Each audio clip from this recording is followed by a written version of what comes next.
Alright, good morning. So last night was actually really crazy.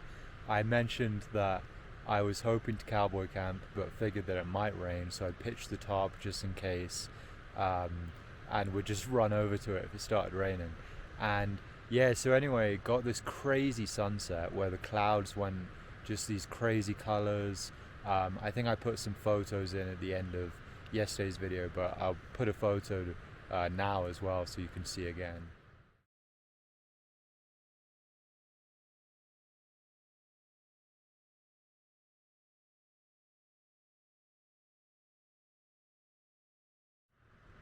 But yeah, anyway, shortly after we got those crazy colors, it started raining. I mean, those colors in the clouds and the sky only lasted maybe 5 minutes, and then pretty much immediately after it started raining. So went under the tarp, and then yeah, the rain was fine. It was like whatever for a while, but then yeah, thunder, lightning, and then the rain got crazy heavy. It was just pouring rain, and really windy as well. Actually, some strong winds and strong gusts. So I showed the top setup in yesterday's video, but I'm going to put a photo in the video right now so you can see the top setup again. And I was actually really impressed. It held up really well. You know, I'd pitched the top with just rocks, no tent stakes, no sticks or anything like that. I just pitched the top with rocks, and it was really windy, like actually properly like gusty winds. So the top was flapping a lot, but it stayed put, and I stayed mostly dry underneath. But basically, it was inevitable with how windy and rainy it was that things would end up getting at least a little bit damp. And also because I was on kind of just a slab of rock, water was like running down the rock a bit as well. But it wasn't too bad. I didn't get soaked or anything. It's just everything's a bit damp. So anyway, I didn't sleep very well, at least in the evening, because it was just so windy and just pouring rain. And I kept worrying that one end of the tarp would come loose, but it actually held up. But it just meant that I wasn't sleeping. So the tarp is down now, but because everything was a little bit damp, I'm just drying stuff off. I waited for the sun to come up over the cliffs, which actually took a long time. The sun didn't actually make it over this cliff until like 9 a.m. So I'm still still here, and it's like almost 9:30. So I'm gonna pack up now. I think everything's dry, um, and I'm gonna get moving and head towards Knapsack Col. I'm heading in this direction, and it looks absolutely beautiful. So I'm very excited.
This place is absolutely incredible. I'm loving it.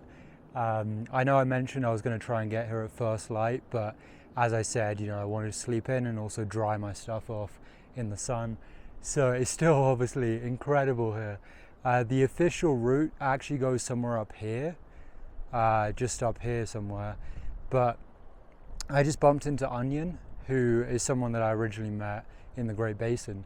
And she told me that there's a glacier over here, which I can see. And there are ice caves at the bottom of the glacier. And you can actually go that way and just relink to the main route. So I was on the main route and then I could actually see the ice caves. So now I'm just going cross country over all these boulders. I think everything here is just like boulder hopping anyway. There's no real trail. But yeah, I'm gonna go check out those ice caves on the glacier. So I came from down there in the valley and I can actually see, I'm not sure if I'm pointing in the right place, but over there is Onion and Sam, her boyfriend.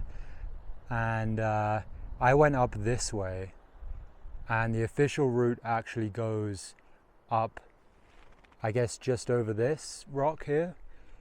But I could see over here there's a glacier and I could see the ice caves at the bottom of the glacier. You can't see them anymore, but I'm gonna head straight over there and probably link up with Onion and Sam over there and check out those ice caves.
So I think I might be going up there, over that pass.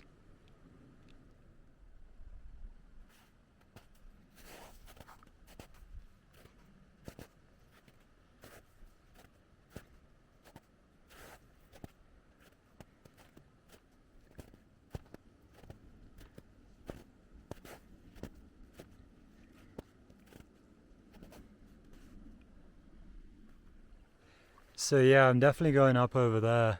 It looks really steep, honestly. I think I'm gonna go over these boulders here, over these rocks, then up here, and then hopefully can avoid the snow.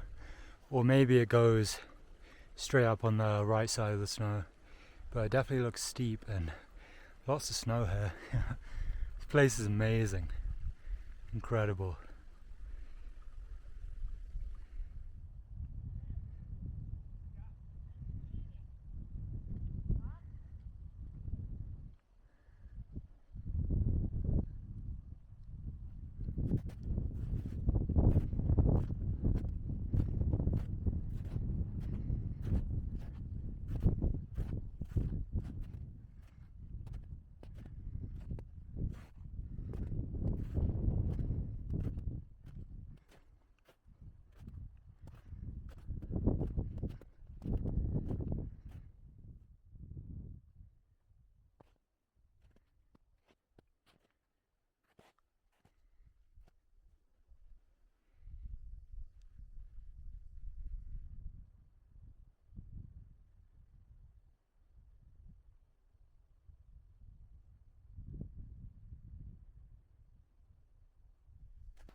ice axe to stab myself, no.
So I made it over Knapsack Col and now I'm heading down the other side.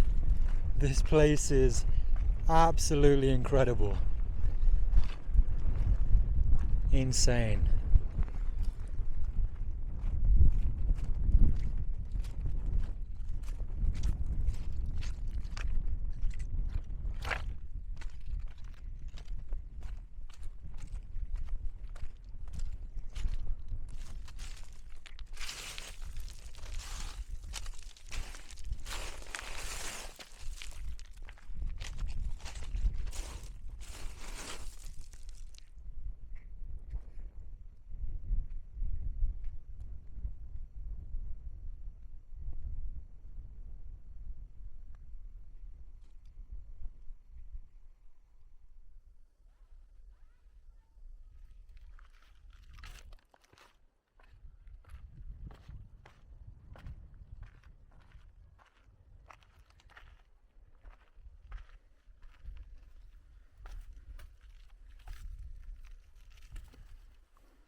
The rock is actually really cool here.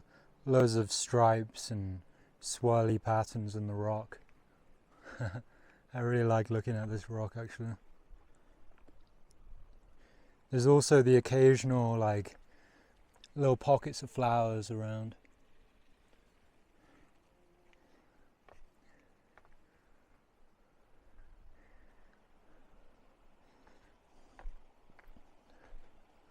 But yeah, what an amazing place.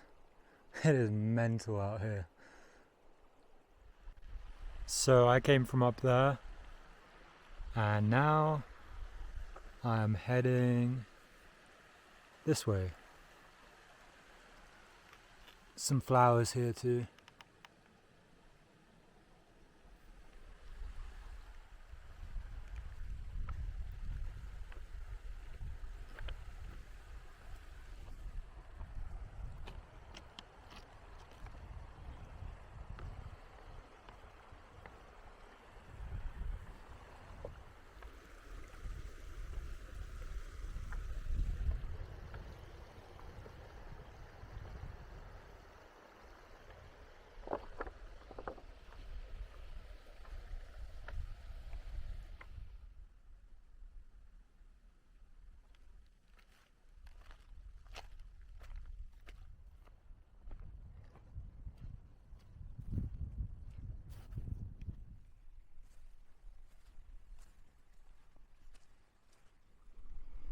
So this is the beginning of the Green River. I don't know how far the Green River goes, but I've seen it on the maps and other points. I know that even, 20 miles ahead, there's the Green River trailhead, I think, so it's definitely probably a major river. This is the beginning of it.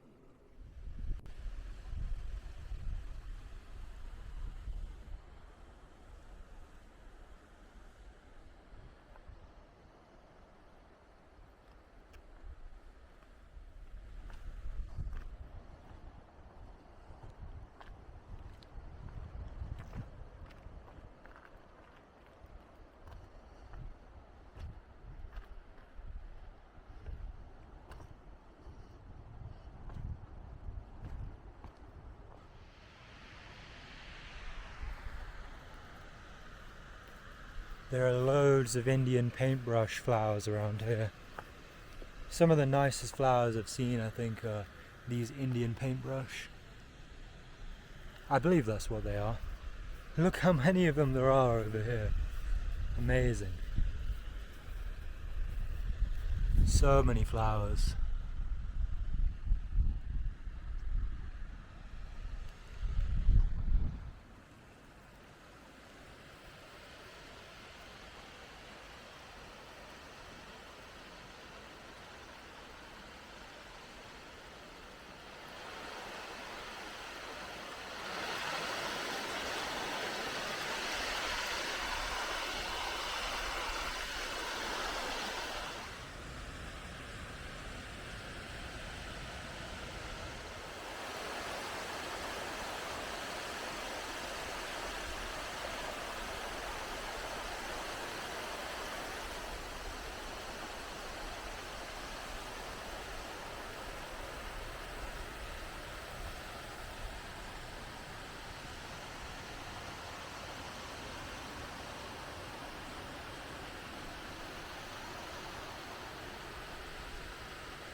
So it actually started raining a little bit. It's not that bad, it's just raining a small amount, but I happened to be going past a small patch of small trees with a nice flat spot, so I figured I might as well pitch the top, get out of the rain, just take a little break, and then once this rain passes, I assume it will pass, I'm going to pack up the top and just keep going. I'm actually still on the Knapsack Col alternate, so almost at the end of it. Basically there's one more pass to go over. I'm next to a lake right now, and after this there's a Cube Rock Pass, and I'm going to go over Cube Rock Pass and then get back onto the main CDT line, but figured I might as well stay dry and then yeah, get back on the CDT line and get some more miles in, probably do a little bit of night hiking if it's not raining, so yeah, see how it goes. And the Knapsack Col alternate has been absolutely amazing. I'm sorry you're not here for it, George, but we're definitely going to come back here sometime, because there's also a lot of peaks that I would like to do. Yeah, Onion and her boyfriend Sam were doing some peaks. They did Fremont Peak yesterday, which apparently is like almost 14,000 feet high. It's like 13,700. So it'd be really cool to come back here, come back to Knapsack Col and actually do some of these peaks. The highest peak I think is called, it's either Garrett or Gannett Peak, and that's also, I actually thought about doing it, but someone told me that it would be like a 12-hour detour or something, or at least 10-hour detour, and I didn't pack enough food to do that. So but that highest peak, which is the highest peak in Wyoming, is 13,800 feet. So it would be really cool to come back here, come back to Knapsack Col, and also, yeah, bag some peaks like that. I believe Knapsack Col went up to about 12,300 feet or something. And I know that I mentioned in a previous video, one of my last videos in Colorado, that I was at the last point above 12,000 feet on the CDT. And that is true, except for when you take an alternate, because I'm not on the main CDT line. So I've actually ended up going over 12,000 feet again. But I think this will probably be the last time on this trail over 12,000 feet. So yeah, pretty cool. And this alternate, like I said, has been really cool. So many wildflowers, crazy how many flowers there are, and the views are just amazing. And a little bit of snow travel, which was fun. And yeah, a lot of like boulders and kind of loose rock to go over, especially going up to Knapsack Col and then coming down the other side.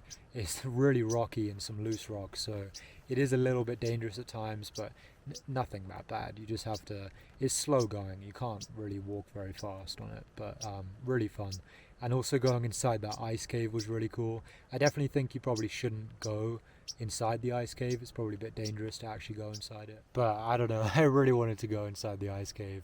It was cool going in it for a minute, but I didn't stay in for long.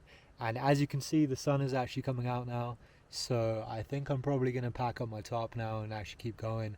I only stopped here for about 30 minutes, but it was great timing, stayed dry, and it did rain, you know, not a crazy amount, but it rained, so nice to stay dry and take a break.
By the way, this lake is called Peak Lake, and the pass I'm about to go over is over here, and it's called Cube Rock Pass.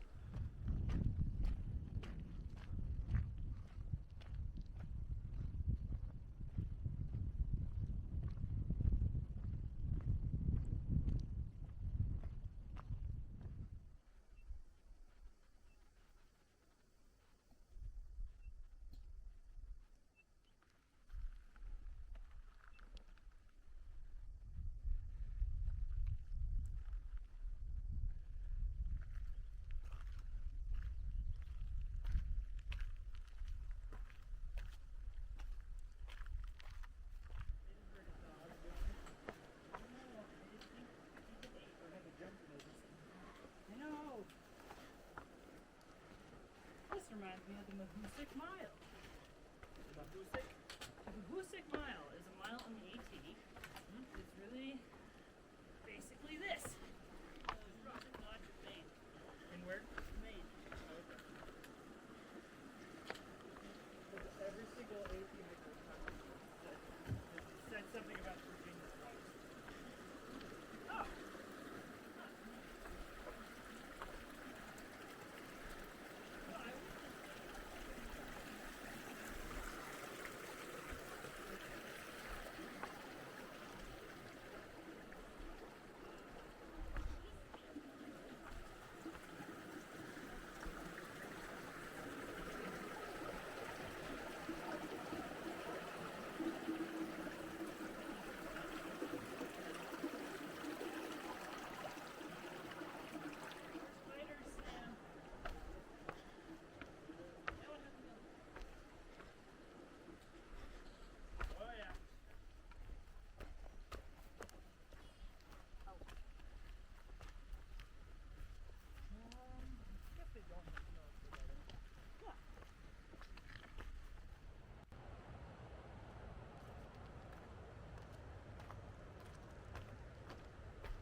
Alright, so we're back in the forest again, and I'm about to reconnect with the main CDT route and finish this Knapsack Col alternate.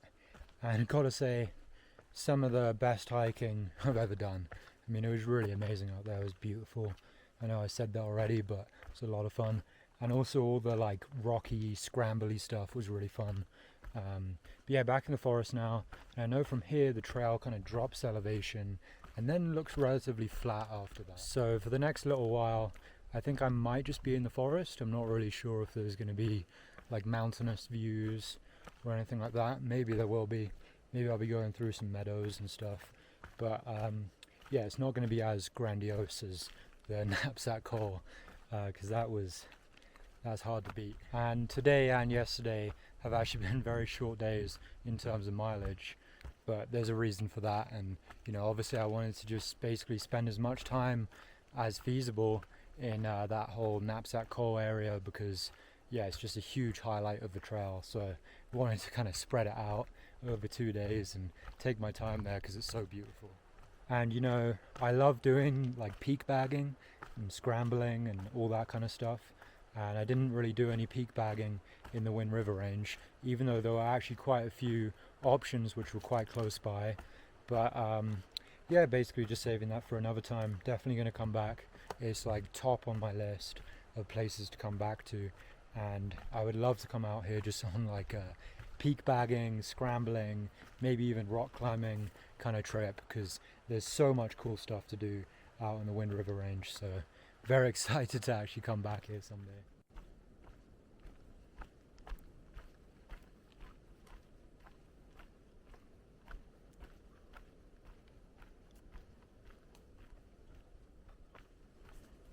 Cruisy, cruisy.